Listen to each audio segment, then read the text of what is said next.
বন্ধুরা, মার্কো সিনেমার সাফল্যের পর সেই ইউনিভার্সের প্রযোজকদের কাছ থেকে নতুন একটা সিনেমা এসেছে যার নাম কাটলান। মুক্তির আগে সিনেমাটি নিয়ে দর্শকদের মধ্যে বেশ ভালোই আগ্রহ তৈরি হয়েছে, কারণ একদিকে ছিল মার্কোর মতো একটি ব্লকবাস্টার সিনেমার নাম, অন্যদিকে ট্রেলার ও পোস্টারে এমন একটা পরিবেশ দেখানো হয়েছে অনেকটা পুষ্পা, কেজিএফ এবং মার্কোর মিশ্রণ বলে মনে হচ্ছিল। তাই স্বাভাবিকভাবেই দর্শকদের প্রত্যাশা ছিল আকাশ ছোঁয়া। সিনেমার গল্প শুরু হয় গভীর জঙ্গলকে কেন্দ্র করে। এই জঙ্গল শুধু প্রকৃতি সৌন্দর্য জায়গা নয়, বরং এখানে লুকিয়ে আছে কোটি কোটি টাকার অবৈধ ব্যবসা। হাতি শিকার করে তাদের মূল্যবান দাঁত বা আইভরি সংগ্রহ করা হয়। এরপর সেই আইভরি আন্তর্জাতিক বাজারে বিক্রি করে বিপুল পরিমাণ অর্থ উপার্জন করে অপরাধীরা। এই ব্যবসাকে কেন্দ্র করে দীর্ঘদিন ধরে দুটি শক্তিশালী গ্যাংয়ের মধ্যে আধিপত্য বিস্তারের লড়াই চলে আসছে। একদল চায় পুরো ব্যবসায় নিয়ন্ত্রণ নিজেদের হাতে রাখতে, অন্য দলও একই লক্ষ্য নিয়ে এগিয়ে আসে। কিন্তু পরিস্থিতি আরো ভয়ঙ্কর হয়ে ওঠে যখন হঠাৎ করে তৃতীয় একটি শক্তিশালী পক্ষ এই সংঘর্ষে জড়িয়ে পড়ে। তখন শুরু হয় ক্ষমতা, প্রতিশোধ,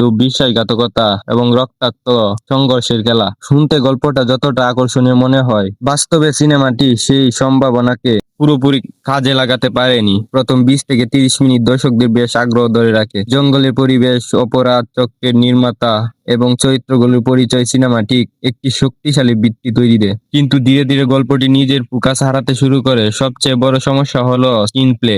অনেক দৃশ্য এমন ভাবে সাজানো হয়েছে যেন দর্শকদের উত্তেজিত করার চেষ্টা করা হচ্ছে, কিন্তু সেই দৃশ্যগুলোর পেছনে শক্তিশালী গল্প বা আবেগ নেই। ফলে কিছুক্ষণ পর দর্শক বুঝতে শুরু করে যে সিনেমাটি মূলত স্টাইলের ওপর বেশ জোর দিয়েছে, কন্টেন্টের উপর নয়। অ্যাকশন সিনেমার অন্যতম বড় আকর্ষণ হওয়ার কথা ছিল। বিশেষ করে মার্কো দেখার পর দর্শকরা ভেবেছিল আরো একবার নির্মম, বাস্তবধর্মী এবং শকিং অ্যাকশন দেখতে পাবে। কিন্তু কাটলান সেই জায়গায় অনেকটাই পিছিয়ে। অনেক অ্যাকশনের দৃশ্য শুধুমাত্র স্লো মোশন ব্যবহার করে দৃশ্যগুলো বড় করে দেখানোর চেষ্টা করে হয়েছে। চরিত্রগুলো হাঁটছে, বন্দুক বের করেছে, সামনে তাকাচ্ছে, এসব দৃশ্যকে অতিরিক্ত স্টাইলস করা হয়েছে।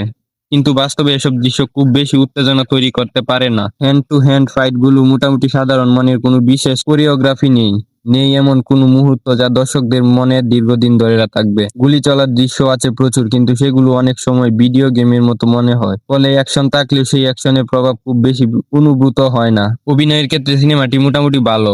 প্রধান অভিনেতা নিজেদের চরিত্র অনুযায়ী কাজ করেছেন, তবে সমস্যাটা অভিনয় নয়, চরিত্র লেখায়। কারণ বেশিরভাগ চরিত্রই একমাত্রিক, তাদের অতীত, উদ্দেশ্য বা ব্যক্তিগত দ্বন্দ্ব নিয়ে খুব বেশি কিছু দেখানো হয়নি। ফলে দর্শক চরিত্রগুলোর সঙ্গে আবেগগতভাবে যুক্ত হতে পারে না। সিনেমা অন্যতম শক্তিশালী দিক হলো এর ভিজুয়াল প্রেজেন্টেশন। জঙ্গলের দৃশ্যগুলো সুন্দরভাবে ধারণ করা হয়েছে। ক্যামেরা কাজ অনেক জায়গায় প্রশংসায় দাবি রাখে। বিশেষ করে রাত্রির কিছু দৃশ্য এবং জঙ্গলের গভীরে সংগঠিত ঘটনাগুলো দেখতে দারুণ লাগে। ব্যাকগ্রাউন্ড মিউজিকও কয়েকটি দৃশ্য ভালো কাজ করেছে। উত্তেজনাপূর্ণ মুহূর্তগুলোকে আরো বড় করে তুলতে মিউজিক সাহায্য করেছে। তবে কিছু জায়গায় অপ্রয়োজনীয়ভাবে উচ্চ শব্দ ব্যবহার করা হয়েছে, যা কখনো কখনো বিরক্তিকর মনে হতে পারে। সিনেমার শেষ অংশে নির্মাতারা ইউনিভার্স তৈরির চেষ্টা করেছে। পোস্ট ক্রেডিট সিনগুলো সেই ইঙ্গিতেই দেয়। বিশেষ করে ভবিষ্যতে আরো বড় কোনো গল্পের সম্ভাবনা তৈরি করার চেষ্টা করা হয়েছে। যারা সিনেমাটি ইউনিভার্স পছন্দ করেন তাদের কাছে এই অংশগুলো আগ্রহের কারণ হতে পারে।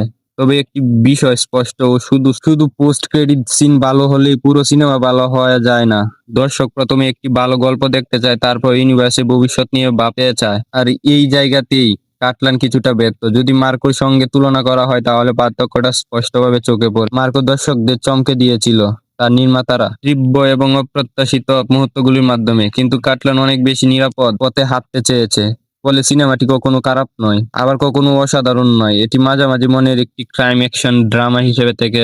ভালো দিক: জঙ্গল পরিবেশ ও লোকেশন, সিনেমাটিগ্রাফ, আইভরি স্মাগলিং এর মতো ভিন্নধর্মী বিষয়, কিছু ভালো ব্যাকগ্রাউন্ড মিউজিক, পোস্ট ক্রেডিট সিনে ভবিষ্যৎ গল্পের ইঙ্গিত। খারাপ দিক: দুর্বল স্ক্রিন প্লে, শক্তিশালী টুইস্টের অভাব, সাধারণ মানের অ্যাকশন, চরিত্রগুলির গভীরতা কম, মার্কোর তুলনায় অনেক কম ইম্প্যাক্ট। কাটলান এমন একটি সিনেমা যার ধারণা এবং সেট আপ দুর্দান্ত ছিল। জঙ্গল, আইভরি ও স্মাগলিং, গ্যাং ওয়ার সবকিছু মিলিয়ে একটি দুর্দান্ত ক্রাইম থ্রিলার হওয়ার সম্ভাবনা ছিল। কিন্তু দুর্বল গল্প, সাধারণ অ্যাকশন এবং পর্যাপ্ত সাসপেন্স অভাব সিনেমাটি সেই উচ্চতায় পৌঁছাতে পারেনি। আপনি যদি শুধু একবার সময় কাটানোর জন্য একটি ক্রাইম অ্যাকশন সিনেমা খুঁজে থাকেন তাহলে কাটলান দেখতে পারেন, কিন্তু মার্কো বা কেজিএফ এর মতো স্মরণীয় অভিজ্ঞতা আশা করলে হতাশ হওয়ার সম্ভাবনাই বেশি। রেটিং 5.5/10।